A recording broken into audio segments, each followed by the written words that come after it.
बोल रहे थे, हमने उत्तराखंड में सबसे पहले यूसीसी लागू करके देश के सामने एक आदर्श प्रस्तुत किया है और ये लक्ष्य रखा है कि हमारा 9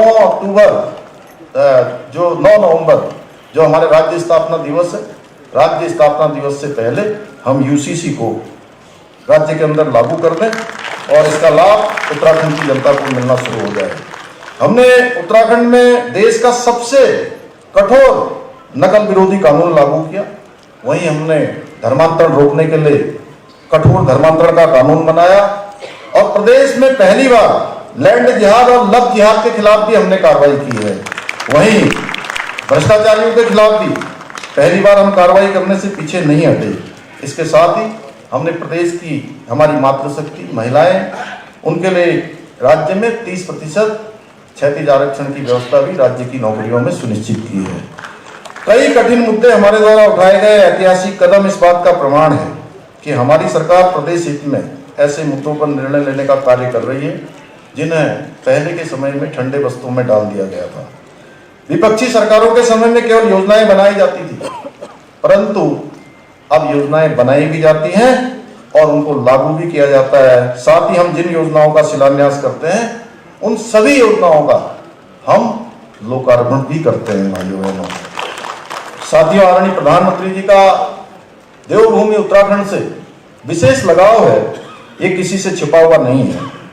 और आदरणीय मोदी जी पहले देश के ऐसे प्रधानमंत्री हैं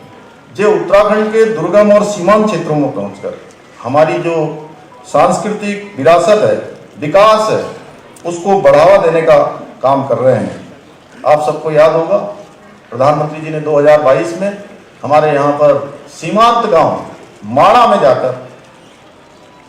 उन गांवों को, माणा जैसे गांवों को जिनको देश के अंतिम गांव की संज्ञा दी जाती थी, माणा पहुंचकर उन्होंने सीमांत गांव माणा को